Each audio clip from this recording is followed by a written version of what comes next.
Hello friends, எல்லாருக்கும் வணக்கம். இன்னைக்கு நாம் இந்த வீடியோவில் how to form grammatically correct sentences இதை தான் நம்ம பார்க்க போகிறோம். ஓகே, ஒரு கிராமட்டிக்கலாக ஒரு சென்டென்ஸை நாம் எப்படி பக்காவாக கன்ஸ்ட்ரக்ட் பண்ணுறது, ஒரு இடத்துல இதுதான் வரணும், ஒரு சென்டென்ஸ் இருக்குது அப்படின்னா அந்த சென்டென்ஸில் எது எங்கே வரணும், டைம் எங்கே போடணும், லொக்கேஷன் எங்கே போடணும், நவுன் எங்கே போடணும், வேர்ப் எங்கே போடணும் அப்படிங்கிற டவுட் நிறையா பேருக்கு இருக்கும். அதை நீங்கள் கரெக்டாக கற்றுக்கிட்டீங்க அப்படின்னாலே கொஞ்சம் கொஞ்சமாக சென்டென்ஸஸ் மேக் பண்ணிகிட்டே போகலாம். நீங்கள் நல்லா இங்கிலீஷ் பேசக்கூடியவராக இருந்தாலும் கூட இந்த நுவான்சஸ் நீங்கள் தெரிஞ்சு கொள்ள வேண்டும். ஓகே, என்னால் சென்டென்ஸ் மேக் பண்ண முடியுதுங்க அப்படி இருந்தாலும் கூட அந்த சென்டென்ஸை நீங்கள் சூப்பராக ஷார்ப் பண்ணணும் அப்படின்னா இந்த நுவான்ஸ் தெரிஞ்சால் மட்டும்தான் முடியும். ஓகே, ஸோ அதை தெரிஞ்சுக்கிறதுக்கு வீடியோவை ஸ்கிப் பண்ணாமல் ஃப்ரம் ஸ்டார்ட் டு ஃபினிஷ் பாருங்கள். அப்போ தான் ஒரு பெட்டர் அண்டர்ஸ்டாண்டிங் கிடைக்கும். அண்ட் இதுதான் உங்களோட ஃபஸ்ட்டு விசிட்டாக இருக்குமானால் நம்ம சேனலுக்கு சப்ஸ்கிரைப் பண்ணிவிட்டு பெல் பட்டனை கிளிக் பண்ணி வச்சுக்கோங்க. அப்போ தான் நம்ம போடுற வீடியோஸ் உங்களை சேரும். ஓகே, நம்ம வீடியோக்குள்ளே போயிடலாம். இப்போ நான் மேக்ஸிமம் இங்கிலீஷில் பார்த்த எல்லா சென்டென்ஸுமே பார்த்தீங்க அப்படின்னா இந்த பேட்டர்னில் தாங்க இருக்குது. ஓகே, ஸோ நீங்கள் இப்போ தான் பிகினர், இப்போ தாங்க நான் இங்கிலீஷ் லாங்குவேஜ் கற்றுக்க ஆரம்பிக்கிறேன், எனக்கு இங்கிலீஷ் லாங்குவேஜை கற்றுக்கிறதுக்கு ரொம்ப ஆர்வமாக இருக்குது, ஆனால் எப்படி ஸ்டார்ட் பண்ணுறது, எங்கேருந்து ஸ்டார்ட் பண்ணுறதுன்னு தெரிலன்னா ரொம்ப சிம்பிள், இங்கேருந்து ஸ்டார்ட் பண்ணுங்கள் போதும். ஓகே, நீங்கள் எடுத்ததுமே ரொம்ப கிராமருக்கெல்லாம் டீப்பாக போகணும்னு அவசியம் கிடையாது. இந்த பேட்டர்ன் நீங்கள் பழகி வச்சுட்டு ஒவ்வொரு வாக்கியமாக மேக் பண்ணி ப்ராக்டிஸ் பண்ணிங்கன்னா ரொம்ப சிம்பிளாக இருக்கும். இந்த பர்டிகுலர் பேட்டர்ன் கூட நீங்கள் அப்படியே பழகி போயிடுவீங்க. ஓகே, இந்த ஒரு பர்டிகுலர் திங் என்ன பண்ணும் அப்படின்னா உங்களை அந்த சென்டென்ஸ் பேட்டர்னை அப்படி படிக்க விடாமல் இன்டைரக்டாக என்ன பண்ணும் அப்படின்னா சென்டென்ஸ் பேட்டர்ன் உங்களை கற்றுக்க வச்சுக்கும். அதுதான் எஃபெக்டிவ் வே இதில் இருக்கிறது. ஓகே, அண்டு இப்போது ஒரு லாங்குவேஜை நம்ம படிக்கணும் அப்படின்னா அதற்கான ஒரு சாராம்சம் தெரிஞ்சிருக்கணும். பார்த்தீங்களா, என்ன அப்படின்னா பெயர் சொற்கள், வினை சொற்களை நமக்கு தெரியணும். ஓகே, இப்போது இதில் முக்கியமாக நாம் தெரிஞ்சுக்க வேண்டியது ப்ரொனவுனும் அண்டு அப்ஜெக்டிவ் ப்ரொனவுனும். ஓகே, ப்ரொனவுனோட இன்னொரு ஃபார்ம் தான் அப்ஜெக்டிவ் ப்ரொனவுன். ப்ரொனவுனில் யார் இருக்கா, நமக்கு ஐ இருக்காங்க, வி இருக்காங்க, யூ, தே, ஹி, ஷி, இட்டு, அப்புறம் நேம்ஸ், இதெல்லாம் இதில் தான் வரும், ப்ரொனவுனில் வந்துடும். At the same time objective pronoun அப்படின்னா அந்த ஐயோட இன்னொரு முகம். ஐனா மீ, வீனா அஸ், யூனா யூ, தேனா தெம், ஹீனா ஹிம், ஷீனா ஹெர், இட்டுனா இட்டு, இது நமக்கு தெரியும். ஓகே, ஏன் இதை நாங்கள் குறிப்பாக எழுதி வச்சுருக்கேன் அப்படின்னா ப்ரொனவுனை நம்ம போட வேண்டிய இடத்துல தான் போடணும், அப்ஜெக்டிவ் ப்ரொனவுனை நம்ம போட வேண்டிய இடத்துல தான் போடணும். ஓகே, நல்லா கவனிச்சுக்கணும். அது எழுதும்போதே நான் கரெக்டாக அக்யூரேட்டாக எழுதி வச்சுருக்கேன், எது ஃபஸ்ட்டு வரணும் எது செகண்ட் வரணும் அப்படின்னு. அந்த ஆர்டர் பார்த்தீங்கனால தெரியும். லெஃப்ட் சைடில் நமக்கு ப்ரொனவுன் இருக்குது, ரைட் சைடில் நமக்கு என்ன இருக்குது, அப்ஜெக்டிவ் ப்ரொனவுன் இருக்குது. ஓகே, அதை இப்போ பார்த்து வச்சுக்கோங்க, கான்செப்ட் வரும்போது சொல்கிறேன். ஓகே, சரி, இப்போது நாம் இந்த சென்டென்ஸ் எப்படி ஃபார்ம் ஆகி உட்காந்துருக்கு அப்படின்னா இந்த பேட்டர்னில் தான் உட்காந்துருக்கு. ஓகே, தமிழில் நீங்கள் எந்த சென்டென்ஸ் வேணால் எடுத்துக்கோங்க. சரிங்களா, தமிழில் நீங்கள் எந்த சென்டென்ஸ் வேணால் எடுத்துக்கோங்க. அந்த சென்டென்ஸை நீங்கள் இங்கிலீஷ்க்கு டீகோட் பண்ணணும் அப்படின்னா இந்த பேட்டர்னை ஃபாலோ பண்ணுங்கள். ஓகே, எப்படி ஆரம்பிக்கும் பாருங்கள். ஒரு செயலை செய்பவர், இல்லாட்டி ஒரு சென்டென்ஸில் யார் அந்த ஆக்ஷனை செஞ்சாங்களோ அவங்கள தான் ஃபஸ்ட்டு போடணும், அவங்க தான் ஃபஸ்ட்டு இடம்பெற வேண்டும். ஓகேங்களா, அப்போது ஒரு செயலை செய்பவர் தான் யாராக இருக்காங்க அப்படின்னா ஒரு சென்டென்ஸோட சப்ஜெக்டாக இருக்கிறாங்க. ஓகே, ஒரு செயலை செய்தவர், உங்களுக்கு செயலை செஞ்சது தான் நவுனு, செயலை பெற்றவர் ப்ரொனவுன், இதெல்லாம் தெரிலன்னு வச்சுக்கோங்களேன், நோ இஷ்யூஸ், தப்பே இல்லை, அது தெரிஞ்சுக்கணும்னு அவசியம் கிடையாது. ஏன்னா அதெல்லாம் தேவையே இல்லை இந்த பேட்டர்ன் நீங்கள் ஃபாலோ பண்ணீங்க அப்படின்னா. ரைட்டுங்களா, சரி பாருங்கள். ஏன்னா தமிழில் நீங்கள் ஒரு சென்டென்ஸை சொல்லும் போதே உங்களுக்கு தெரிஞ்சிடும் அங்கே யார் செயலை செஞ்சாங்க, யார் செயலை வாங்கினாங்க, என்ன பொருள் கொடுக்கப்பட்டதுன்று. ஏன்னா அது நம்ம தாய்மொழி, அதுக்கு நமக்கு நவுனு, ப்ரொனவுனு, அட்வர்பெல்லாம் தெரியணும்னு அவசியமே கிடையாது. சரிங்களா, பாருங்கள். ஒரு செயலை செய்தவர், ஃபஸ்ட்டு அவரை மென்ஷன் பண்ணணும். செய்த செயல், அவர் என்ன செஞ்சார். ஓகே, இவர் தான் செயலை செஞ்சவர், அவர் ஃபஸ்ட்டு, இவர் செய்த செயல். அடுத்து இவர் ஒரு ஆக்ஷன் பண்ணியிருக்காரு அப்படின்னா கண்டிப்பாக அந்த ஆக்ஷனை ரிசீவ் பண்ணுறதுக்கு ஒருத்தர் இருந்திருப்பாரா இல்லையா. இப்போ நான் ஒரு ஆக்ஷன் பண்ணிகிட்ருக்கேன், நான் நடத்திட்டுருக்கேன், இந்த நடத்துகிற ஆக்ஷனை ரிசீவ் பண்ணுறதுக்கு நீங்கள் இருக்கீங்க, சப்ஸ்கிரைபர்ஸ் அங்கே இருக்கீங்க, அதனால தான் என்னால் நடத்த முடியுது. அப்போது நான் பண்ணுற இந்த ஆக்ஷனை ரிசீவ் பண்ணுறதுக்கு ஒரு ஆள் இருக்கீங்க. அதுதான் இங்கே நம்ம பார்க்குறோம். யார் மீது செய்யப்பட்டது. ஓகே, அதை பெற்றுக்கொள்ளும் நபர். அடுத்து இந்த பெற்றுக்கொள்ளும் நபருக்கு அடுத்து தான் பார்த்தீங்கன்னா கொடுக்கப்பட்ட பொருள், இல்லாட்டி நம்ம ஒரு சிலருக்கு பொருள் கொடுத்துருப்போம், இல்லாட்டி நம்ம ஒரு பொருளை கொடுத்துருப்போம். அந்த கொடுக்கப்பட்ட பொருளை நம்ம நாலாவதாக ஒரு சென்டென்ஸில் ஆட் பண்ணிக்கணும். ஓகே, அடுத்து பாருங்கள். அடுத்து இந்த கொடுக்கப்பட்ட பொருளுக்கு அடுத்து என்ன பண்ணணும் அப்படின்னா அந்த செயல் செய்யப்பட்ட காலம், அந்த செயல் செய்யப்பட்ட காலம், காலத்திற்கு அடுத்து தான் செய்யப்பட்ட இடம். ஸோ இதை வச்சு நாம் ஒவ்வொரு சென்டென்ஸில் இருக்க ஒவ்வொரு வார்த்தைகள் அப்படியே ஃபில் பண்ணிகிட்டே வந்தோம் அப்படின்னா சூப்பராக சென்டென்ஸ் உட்காந்துக்கும். நல்லா கவனிக்கணும். 1 2 3 4 5 6 அப்போ 6 பார்ட் வந்து பார்த்தீங்கன்னா ஒரு சென்டென்ஸில் இருக்குது. அப்போ இந்த 6 பார்ட்டையுமே நீங்கள் ஒவ்வொரு சென்டென்ஸாக மேக் பண்ணும்போது ஸ்டார்டிங்கில் நீங்கள் பெரிய பெரிய சென்டென்ஸ் மேக் பண்ண ஆரம்பிச்சிருவீங்க. சின்னது ரொம்ப ஈஸி. அப்போ 6 வேர்ட்ஸ் குறைஞ்சது 6 எலிமெண்ட்டாவது இருக்கிற மாதிரி சென்டென்ஸ் உங்களால் மேக் பண்ண முடியும். அப்புறம் இதை நம்ம கற்று வச்சுக்கிட்டு கொஞ்சம் கொஞ்சமாக எக்ஸ்ட்ரா நம்ம என்ன பண்ணிக்கணும், எலாபரேட் பண்ணிகிட்டே போனோம் அப்படின்னா நமக்கு நல்ல ஒரு அண்டர்ஸ்டாண்டிங் கிடைக்கும். சரிங்களா? பாருங்கள், உங்களுக்கு எக்ஸாம்பிளுக்காக எழுதி வச்சுருக்கேன். நான் அவனை அழைத்தேன். நான் அவனை அழைத்தேன். அவன் எனக்கு 300 ரூபாய் கொடுத்தான். நான் அவனை அழைத்தேன். அவன் எனக்கு 300 ரூபாய் கொடுத்தான். இப்போ பாருங்கள், நான் அவனை அழைத்தேன் அப்படிங்கிற அந்த சென்டென்ஸ் எடுத்துக்கலாம். இந்த சென்டென்ஸில் செயலை செய்பவர் யார்? செயலை செய்பவர் யார்? நான். அப்படி எழுதுங்க இங்க, நான். Okay, right. இவர் செய்த செயல் என்ன? ஏன்னா ரெண்டாவது செய்த செயல். செய்த செயல் என்ன? அவர் அழைத்தேன் அப்படின்னு தான் நம்ம போட்டிருக்கோம். அழைத்தேன். அப்போது அதை அப்படியே எழுதுறோம். ஓகேங்களா? பாருங்கள், அழைத்தேன். அடுத்து அவர் அடுத்து என்ன பண்ணியிருக்காரு? யாரோ ஒருத்தர் கூப்பிட்டுருக்காரு, அவனை. அவனை, ஏன்னா மூணாவது என்ன வச்சுருக்கோம்? யார் மீது செய்யப்பட்டது. அப்போது அவர் அழைத்த அந்த செயல் இவர் மேலே செய்யப்பட்டிருக்கிறது. ஓகே, இவரை தானே கூப்பிட்டுருக்காரு. அப்போ இவர் அந்த ஆக்ஷனை பெற்றிருக்கிறார். அப்போது அவனை. ஓகே, அவ்வளோதான். ஸோ இதோட இந்த சென்டென்ஸ் முடிஞ்சது. மீதி இருக்கிறது எதுவுமே வரல. மீதி இருக்க எதுவுமே இந்த சென்டென்ஸில் வரலன்னா பிரச்சனை இல்லை, விட்டுடலாம். அப்போ சென்டென்ஸோட லென்த்து எவ்வளோ தான்? 3 வேர்டு தான். அதுக்கப்புறம் மீதி இருக்கிற இந்த 3க்கு வேலை இல்லை. சரிங்களா? இப்போ பாருங்கள் ஒவ்வொன்றா. நான் அப்படின்னா நம்ம என்ன வார்த்தை எடுத்துக்குவோம்? ப்ரொனவுன். ஓகே, ப்ரொனவுனில் ஐ வந்துடும். ஓகே, பாருங்கள், அந்த வார்த்தை அப்படியே போடுங்க, ஐ. ஓகே, ரெண்டாவது என்ன இருக்குது? அழைத்தேன் இருக்குது. ஆனால் தமிழ் சென்டென்ஸில் பார்க்கும்போது அவனேன்னு இருக்குது. இதுதான் இங்கே 2. ஆனால் ஃபார்முலா படி நம்ம பார்த்தோம் அப்படின்னா ரெண்டாவது இடத்துல இருக்கிறது அழைத்தேன். பாருங்கள். ஓகே, அழைக்கிறேன் இல்லை, அழைத்தேன் இருக்குது.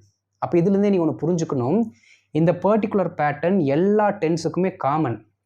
ப்ரெசண்ட்டுக்கு ஒரு மாதிரியும், பாஸ்ட்டுக்கு ஒரு மாதிரியும், ஃப்யூச்சருக்கு ஒரு மாதிரியும், பர்ஃபெக்ட்டுக்கு ஒரு மாதிரியும் இயங்குமான்னு கேட்டால் இயங்கவே இயங்காது. எல்லாத்துக்குமே common. Okay, it is common for all the 12 tenses. 12 டென்ஸுக்கும் இது காமன் தான். அப்போ உங்களுக்கு பிரச்சனையே இல்லையே. அந்த ஃபார்மெட் மட்டும் தெரிஞ்சு வச்சுக்க ப்ராக்டிஸ் பண்ணிட்டு போயிட்டே இருக்கலாம். ஓகே, சரி பாருங்கள். அப்போ அழைத்தேன், அப்போ பாஸ்ட்டில் இருக்குது. அழைத்தேன் அப்படின்னு என்ன நம்ம என்ன சொல்லுவோம்? கால்டு. ஓகே, ஐ கால்டு. அடுத்து பாருங்கள், என்ன வார்த்தை இருக்குது நமக்கு? அவனை. அவனை. அப்போ நல்லா கவனிக்கணுங்க. நான் அப்போவே உங்களுக்கு கிளியராக ஒன்று கவனிங்கன்னு சொன்னேன். இந்த ப்ரொனவுன் எல்லாமே லெஃப்ட் சைட்லேயும் அந்த அப்ஜெக்டிவ் ப்ரொனவுன் எல்லாமே ரைட் சைட்லேயும் இருக்குது. சரிங்களா? அதை அப்படியே இங்கே கொண்டு வாங்க. கொண்டு வந்துட்டு ஆல்ரெடி நம்ம இங்கே ப்ரொனவுன் எழுதிட்டோம். அப்போ இதை ஒரு சென்டென்ஸ் இருக்குன்னா சென்டென்ஸோட லெஃப்ட் சைடில் ப்ரொனவுன் வந்துருச்சு. சென்டென்ஸோட இதான் சென்டென்ஸு. சென்டென்ஸோட லெஃப்ட் சைடில் ப்ரொனவுன் வந்துருச்சு. ரைட் சைடில் நம்ம போட வேண்டியது யாராக இருக்கும் அப்படின்னா கண்டிப்பாக இந்த அப்ஜெக்டிவ் ப்ரொனவுன் தான் இருக்கணும். அவங்கள தான் நீங்கள் ரைட் சைடில் இங்கே போடணும். ஏன்னா அது அங்கே எழுதியிருக்கிறது ரைட் சைடில் தான் இருக்குது. அப்போது லெஃப்ட் சைடில் வரக்கூடிய சென்டென்ஸோட லெஃப்ட் சைடில் வரக்கூடியவங்க சிம்பிள் ப்ரொனவுனும், ரைட் சைடில் வரக்கூடியவங்க என்னவாக இருக்கணும்? அப்ஜெக்டிவ் ப்ரொனவுனாக இருக்கணும். மாற்றி போட்டிங்கன்னா தப்பு. இது நல்லா புரிஞ்சுக்கணும். சரிங்களா? சரி பாருங்கள். அப்போது ஐ கால்டு ஹிம் அப்படின்னா யாரை சொல்லுவோம்? ஹிம் அப்படின்னா ஹீ ரிலேட்டடாக வர்றது தான். ஓகே, அப்போ ஹீக்கு வாங்க, எங்கே இருக்குது ஹீ? இங்கே இருக்குது. ஆனால் இப்போ நம்மளோட ரூல் படி நாம் ரைட்டில் இருக்கிற வார்த்தை எடுக்கணுமா, லெஃப்ட்டில் இருக்கிற வார்த்தை எடுக்கணுமா? ரைட்டுக்கு இன்னும் எழுதலை, லெஃப்ட்டுக்கு தான் எழுதியிருக்கோம். அப்போ ரைட்டுக்கு நமக்கு ஒரு ஆள் தேவைப்படுறாரு. அங்கே ரைட்டில் யார் இருக்கா? ஹிம் இருக்காங்க. அப்படியே தூக்கி போடுங்க, முடிஞ்சு போச்சு. ஐ கால்டு ஹிம். சிம்பிள். ஐ கால்டு ஹிம், நான் அவனை அழைத்தேன். ரொம்ப சிம்பிளான சென்டென்ஸ் வந்துருச்சு. அப்போ நீங்கள் என்ன பண்ணணும் அப்படின்னா இந்த மாதிரி இருக்க சிம்பிள் சென்டென்ஸ் எல்லாம் நிறைய சொல்லி பார்க்கணும். ஐ called him, I gave him, okay, I invited him, ஐ மெட் him, okay, I spoke to him. இந்த மாதிரி சின்ன சென்டென்ஸ் கொஞ்சம் கொஞ்சமாக என்ன பண்ணணும்? கிரியேட் பண்ணி பழகணும். சரிங்களா? அடுத்து பாருங்கள். அவன் எனக்கு 300 ரூபாய் கொடுத்தான். அவன் எனக்கு 300 ரூபாய் கொடுத்தான். ரொம்ப சிம்பிள். அதே பேட்டர்னில் வாங்க. ஓகே, இதில் நாம் என்ன யாரை ஃபஸ்ட்டு கண்டுபிடிக்கணும்? செயலை செய்பவர். செயலை செஞ்சது யார்? இவர் என்ன பண்ணுறாரு? 300 ரூபா கொடுக்குறாரு. அப்போ 300 ரூபாய் கொடுக்கும் செயலை செய்தவர் அவன். அப்போ அவரை தான் நம்ம ஃபஸ்ட்டு போடணும். அவன் அப்படின்னா ஹீ. ஓகே, அடுத்து பாருங்கள், செய்த செயல். இதில் அவர் என்ன செயல் செஞ்சுருக்காரு? கொடுத்தான். அப்போ அவர் கொடுத்துருக்கிறார். கொடுத்தலுக்கு என்ன? கேவ். Okay, he gave. அடுத்து பாருங்கள், யார் மீது செய்யப்பட்டது, இல்லாட்டி யாருக்கு கொடுக்கப்பட்டது? யார் அந்த பொருளை வாங்கினார்கள், யார் அந்த செயலை வாங்கினார்கள். 3வது அதைத்தான் நம்ம சொல்லணும். பாருங்கள், அவன் எனக்கு 300 ரூபாய் கொடுத்தான். அப்போது இங்கே யாருக்கு கொடுத்துருக்காங்க? எனக்கு. அப்போ எனக்குன்னு நம்ம உடனே ஐன்னு சொல்லிடுவோம், சொல்லக்கூடாது. ஏன்னா இது 2வது வரக்கூடிய நவுன். அப்போ 2வது வரக்கூடிய நவுன் எப்படி வரணும்? ரைட் சைட்லேருந்து நம்ம எடுக்கணும். ரைட் சைடில் ஐங்கிறதுல யார் இருக்கா? ரைட் சைடில் மீன் இருக்குது. அப்போ மீயத்தான் இங்கே போடணும். Okay, he gave me. அடுத்து பாருங்கள், அந்த சென்டென்ஸ் அப்படியே இருக்கட்டும். இதில் வர்றது யார் இருக்கா? கொடுக்கப்பட்ட பொருள் இருக்கான்னு பாருங்கள். ஏதாவது இருக்குது பாருங்கள், 300.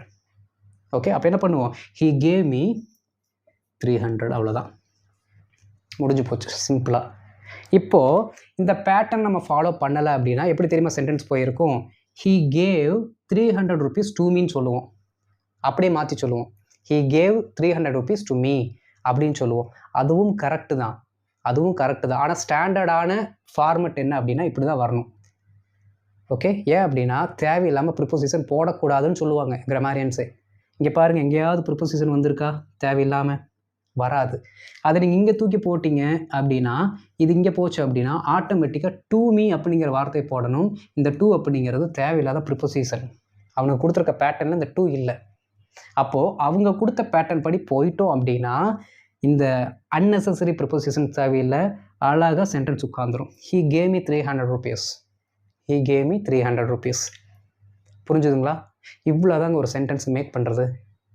ஓகே, இப்போ என்ன பண்ணலாம் அப்படின்னா இந்த 6 எலிமெண்ட்டுமே வர்ற மாதிரி பெரிய பெரிய சென்டென்சஸை இந்த ஃபார்மை வச்சு நம்ம ஒவ்வொன்றா மேக் பண்ணலாம்.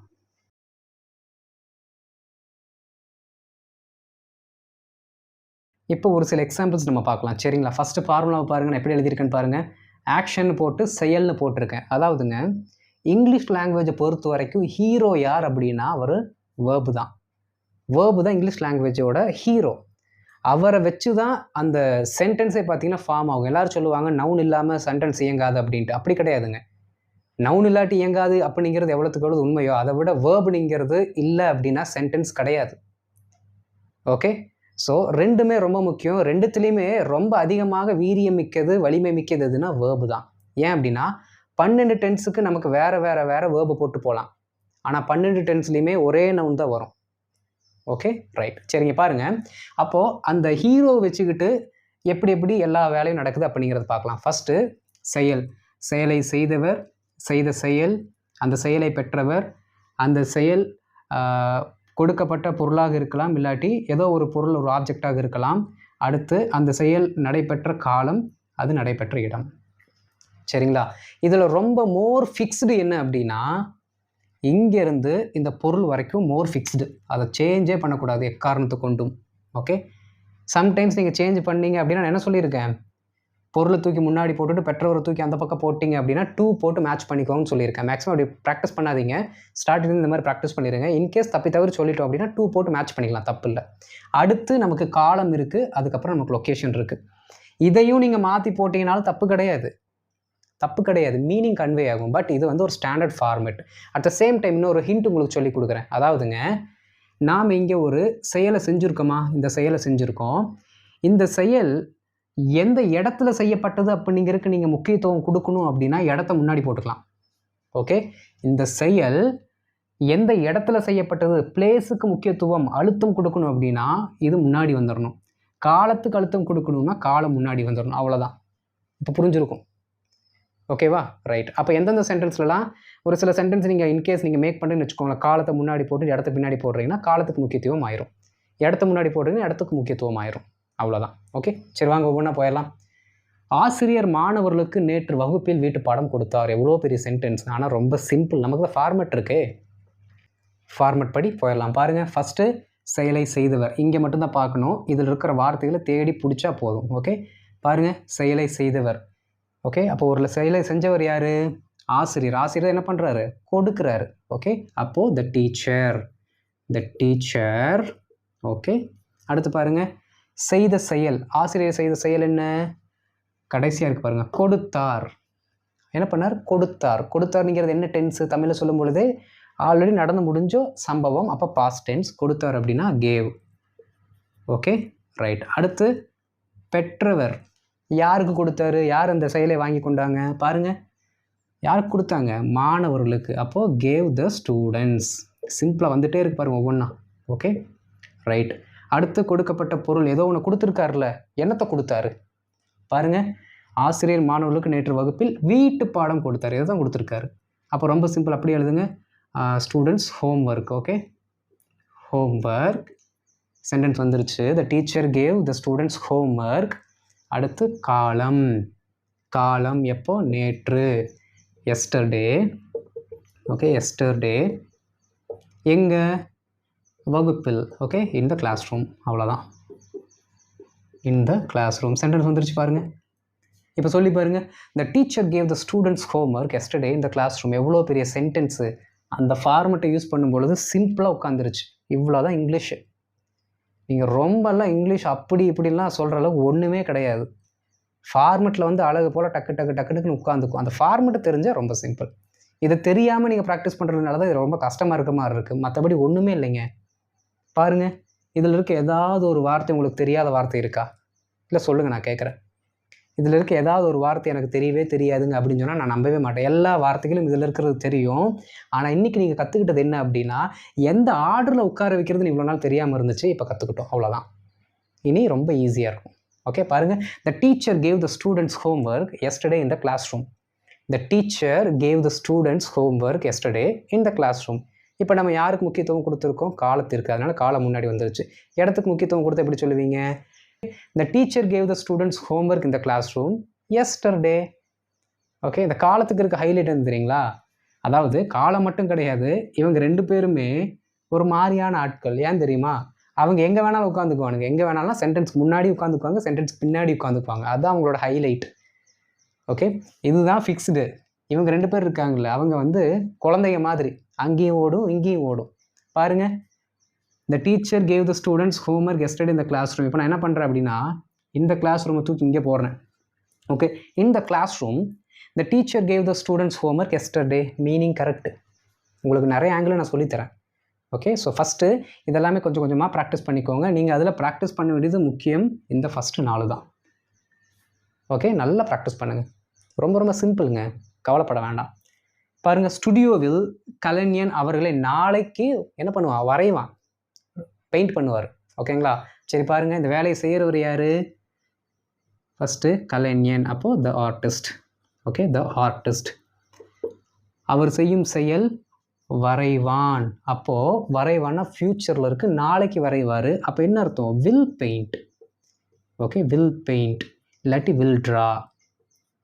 ஓகே சரி, இந்த செயல் யார் மேலே செய்கிறாரு? பெற்றவர். பெறுகிறவர் யார்? அவர்கள். அப்போது நம்ம அப்பளே எழுதி வச்சுருந்தோம்ல, இந்த பக்கம்னா தே, ரைட் சைட்னா தெம். அந்த தெம் வந்துருச்சு. The artist will paint them, the artist will draw them. Okay ட்ரானிங்கிறத விட பெயிண்ட்னு போட்டுக்கோங்க, அதான் கரெக்ட், பர்ஃபெக்டாகவும் இருக்கும். சரிங்களா? The artist will paint them. Okay அடுத்து என்னாச்சு? இந்த பொருள் இருக்கான்னு பாருங்கள். ஏதாவது பொருள் இருக்கான்னு பாருங்கள். கலைஞன் அவர்களை நாளை வரைவான். பொருள் இல்லை. ஐயோ இப்போ என்ன பண்ணுறது? பொருளை வேறு நான் மிஸ் பண்ணிட்டேங்க அப்படின்னு நானே முழிச்சாலும் நீங்கள் முழிக்க தேவையில்லை. ஏன் தெரியுமா? அந்த பர்டிகுலர் ஆர்டரில் வர்ற அந்த பொருள் பர்டிகுலர் திங் இங்கே இல்லை அப்படின்னா விட்டுருங்க, தேவையில்லை. அதற்கு அடுத்து என்ன இருக்கோ அதுக்கு போயிட வேண்டியதான். பொருள் இல்லையா, பரவாயில்ல, அடுத்த காலத்துக்கு போயிடுவோம். பாருங்கள், த ஆர்டிஸ்ட் வில் பெயிண்ட் தெம். பொருள் இல்லை, அப்போ காலத்துக்கு வந்துடணும். நாளை, அப்போ டுமாரோ. Okay tomorrow. எங்கே? ஸ்டுடியோ. அடுத்த ஸ்டுடியோ. ஓகே ஒன்று மிஸ் ஆனாலும் தப்பே இல்லை, நமக்கு தேவையில்லை. வேணும்னா வச்சுக்கிறோம், இல்லாட்டி தூக்கி எறிஞ்சிட்டு போயிட்டே இருக்கும். இப்போ நமக்கு எந்த பொருளை கொடுத்தாருன்னு நமக்கு தெரியல, நம்ம தமிழ்லேயே சொல்லலை, அப்போ அதை நம்ம அங்கே போடலை, அவ்வளோதான். பாருங்கள், த artist will paint them tomorrow at the studio. The artist will paint them tomorrow at the studio. The artist will paint them அப்படின்னா அந்த கலைஞன் அவர்களை நாளைக்கு வரைவான், அதான் அர்த்தம். ஓகே எங்கே வரைவான்? At the studio. எப்போ வரைவான்? டுமாரோ. சிம்பிள். அடுத்து பாருங்கள், கடந்த மாதம் டெய்லர் அவருடைய வீட்டில் துணி தைச்சார். போன மாதம் டெய்லர் அவர் வீட்டில் என்ன பண்ணிட்டார்? துணி தைச்சிட்டார்.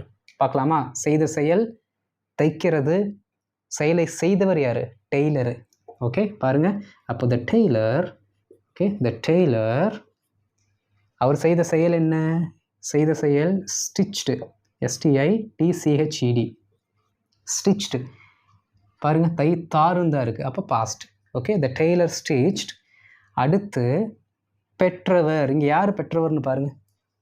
கடந்த மாதம் டெய்லர் அவருடைய வீட்டில் துணி தைச்சார். யாருக்காவது தைச்சி கொடுத்தாருன்னு அங்கே இருக்கா? இங்கே யாருக்கு தைச்சி கொடுத்தோம் அப்படிங்கிற அதை காணோம். ஓகே, அப்போது அதை விட்டுருங்க, வேண்டாம். ஓகே, பெற்றவர் இல்லை, விட்டுருங்க. அடுத்து பொருள். என்ன பொருள் இருக்குன்னு பாருங்கள். கடந்த மாதம் டெய்லர் அவருடைய வீட்டில் துணி தைத்தார். அடுத்து பொருள். அப்போ என்ன பொருள் இருக்குது? கடந்த மாதம். பாருங்கள், கடந்த மாதம் டெய்லர் அவருடைய வீட்டில் துணி தைத்தார். அப்போ என்ன பொருள் இருக்குது? அவர் செய்த வேலை துணி. அந்த பொருள் என்னது? துணி. அப்போ துணி தான் அவர் என்ன பண்ணார்? உருவாக்கிய ஒரு பொருள். ஓகேங்களா? இல்லாட்டி அவர் செய்த வேலையை ஒரு பொருள் மேலே கொடுத்துருக்கிறாரு. அப்போ அந்த பொருள் அங்கே இருக்குது பாருங்கள். ஓகே, சரி பாருங்கள். த டெய்லர் ஸ்டிச்டு. துணி தானே? ஸ்டிச் த ட்ரெஸ். ஓகே, ஸ்டிச் த ட்ரெஸ். அடுத்து காலம், அப்புறம் இடம். காலம் என்ன? கடந்த மாதம். Okay, last month. அடுத்து இடம். Okay, at his home. அவ்வளோதான். பாருங்கள். த Taylor stitched the dress last month at his home. The tailor stitched the dress last month at his home. இப்போ இடத்துக்கு முக்கியத்துவம் கொடுத்தால் the tailor stitched the dress at his home last month. Simple.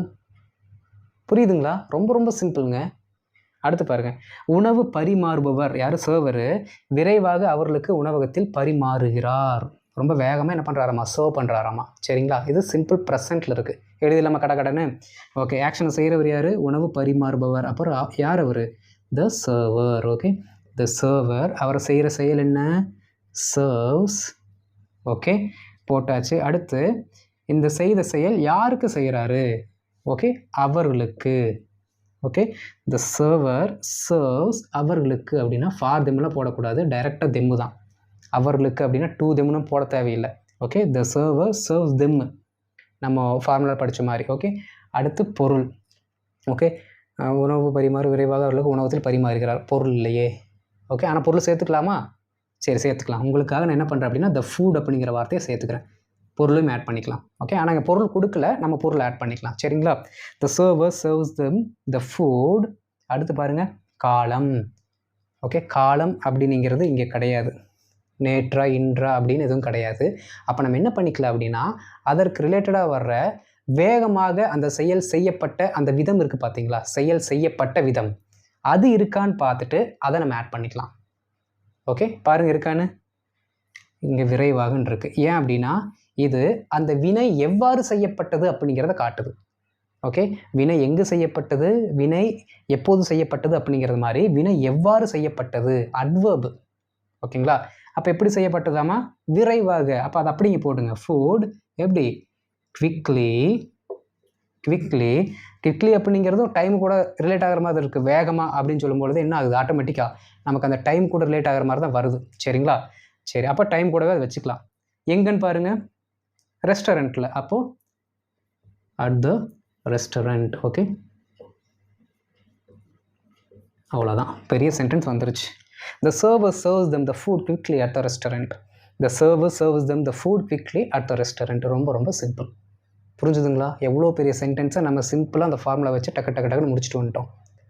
Okay, இன்னும் ஒரு சில examples நான் சின்னதாக ஈஸியாக கொடுக்குறேன். அதை பார்த்து நம்ம ஹோம்ஒர்க் போயிடலாம்.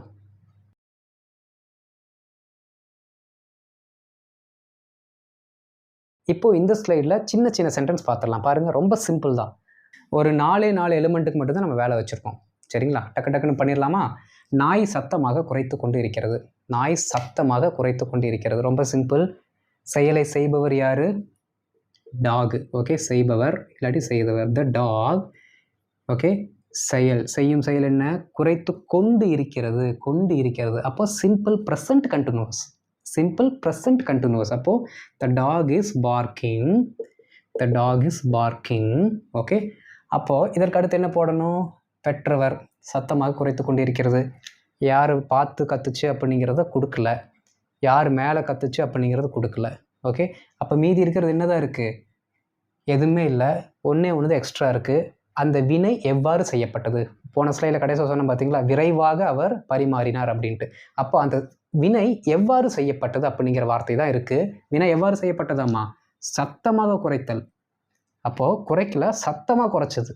அந்த வினை செய்யப்பட்டது எப்படி, அந்த ஆக்ஷன் எப்படி செய்யப்பட்டுச்சாம சத்தமாக செய்யப்பட்டது. ஓகே, அப்போ ரொம்ப simple. The dog is barking loudly. அவ்வளோதான், அப்படியே போட்டுவிட்டால் முடிஞ்சு. ஓகே, ஸோ சம்டைம்ஸ் உங்களால் ஒரு சில வார்த்தையில் ஃபைன் பண்ண முடியலன்னா கடைசியில் அது எவ்வாறு நடைபெற்றது அப்படிங்கிற மாதிரி பார்த்து ஆன்சரை போட்டு விட்ருங்க, முடிஞ்சு போச்சு. ஏன்னா மீதி எந்த வார்த்தையுமே இல்லையே, லொக்கேஷன் எதுவும் இல்லை.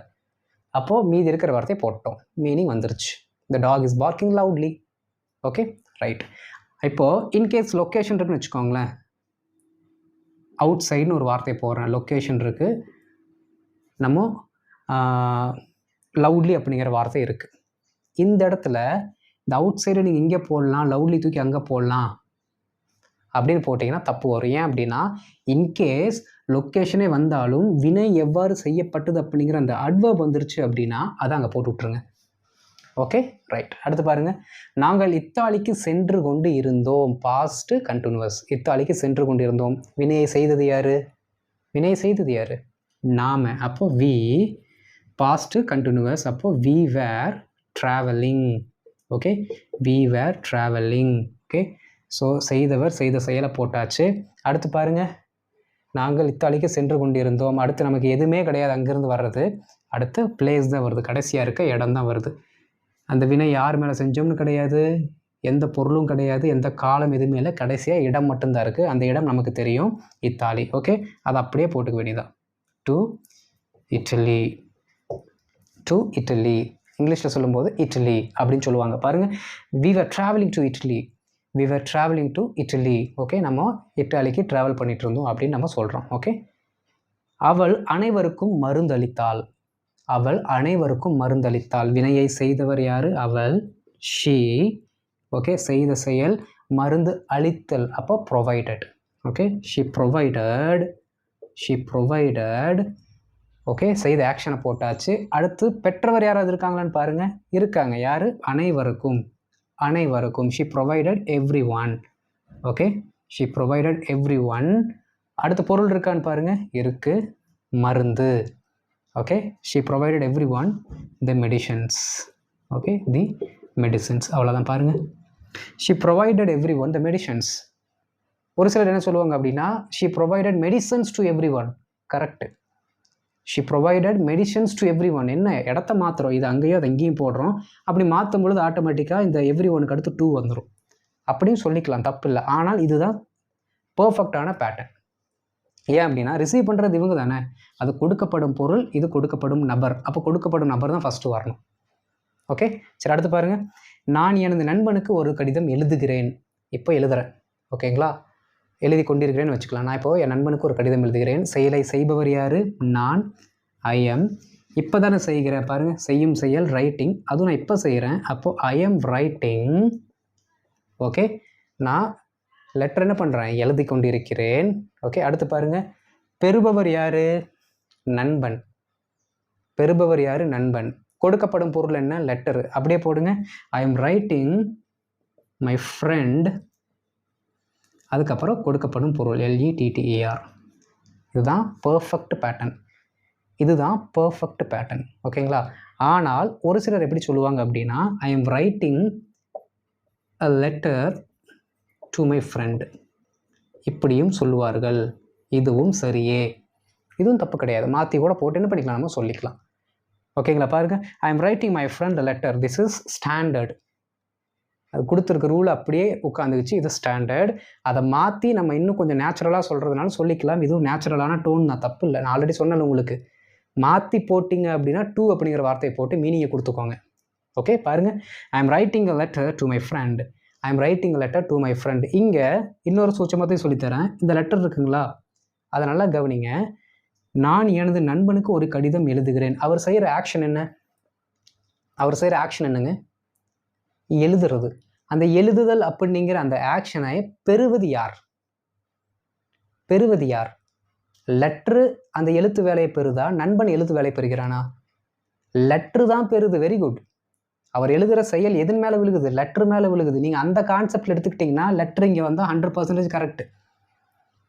புரியுதுங்களா? ஏன்னா நம்ம செய்கிற செயல் எதன் மேலே விழுகுது? லெட்ரு மேலே விழுகுது, நண்பன் மேலே விழுகல. நண்பனுக்கு லெட்டரை எழுதி முடிச்சுட்டு அதுக்கப்புறம் நம்ம சென்ட் பண்ணுவோம் ஒரு பொருளாக. எழுதுகிற வரைக்கும் அது லெட்டர் கிடையாது, வெறும் பேப்பர் தான். புரியுதுங்களா? ஸோ நீங்கள் அந்த டோனில் எடுத்துக்கிட்டாலும் இதுவும் கரெக்டு. இல்லை நான் சிம்பிளாகவே I am writing a letter to my friend அப்படி தான் சொல்லுவேன் அப்படின்னாலும் தப்பு இல்லை, சொல்லிக்கலாம். ஓகே, ஸ்டாண்டர்ட் ஃபார்மெட் இது. மாற்றி சொன்னீங்கன்னா ப்ரிப்போசிஷனை போடாமல் சொல்லாதீங்க, போடாமல் சொன்னீங்கன்னா தப்பு. புரிஞ்சுதா? இவ்வளோ தாங்க இங்கிலீஷு. ஒரு பேசிக்காக ஒரு சென்டென்ஸை மேக் பண்ணுறது இவ்வளோ சிம்பிள்னு இவ்வளோ நாள் தெரியாமல் இருந்திருக்கு நமக்கு. ஓகே, ஸோ இதுக்கப்புறம் இந்த பேட்டர்னை ஃபாலோ பண்ணி கொஞ்சம் கொஞ்சமாக என்ன பண்ணுங்கள், உங்களோட சென்டென்ஸை லென்த் ஆக்குங்க, பெருசாக்குங்க. ஓகே, நம்ம ஹோம்ஒர்க் போயிடலாம்.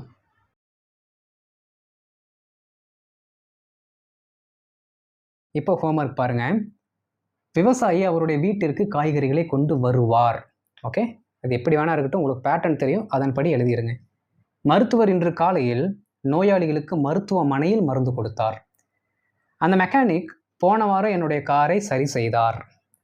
விளையாட்டு ஆசிரியர், ஓகே, த ட்ரெயினர் இல்லாட்டி த கோச் அப்படி கூட சொல்லிக்கோங்க.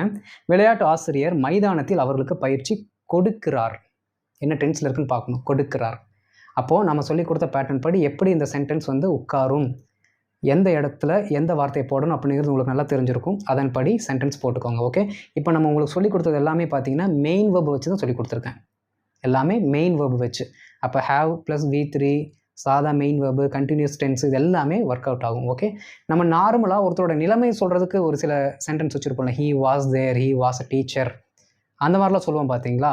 அது இதை விட ரொம்ப சிம்பிளான ஒரு ஃபார்மேட்.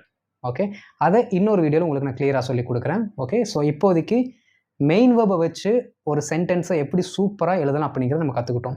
ஓகே, இதற்கான ஆன்சரை போட்டு நான் பார்த்துட்டு உங்களுக்கு ரிப்ளை பண்ணுறேன். அண்ட் இந்த வீடியோ உங்களுக்கு பிடிச்சிருந்துச்சுன்னா லைக் பண்ணி வச்சுக்கோங்க, எல்லாத்துக்கும் ஷேர் பண்ணுங்கள், அவங்களும் பயனடைந்து கொள்ளட்டும். அண்ட் இதான் நம்ம சேனலுக்கு நீங்கள் ஃபஸ்ட் டைம் வந்திருக்கீங்கன்னா மறக்காமல் சப்ஸ்கிரைப் பண்ணிட்டு பெல் பட்டனை கிளிக் பண்ணி வச்சுக்கோங்க. அப்போ தான் நான் போடுற வீடியோஸ் உங்களை வந்து சேரும். ஓகே, அடுத்த வீடியோவில் பார்க்கலாம். அது வரைக்கும் நல்லா ப்ராக்டிஸ் பண்ணுங்கள். Okay, thank you.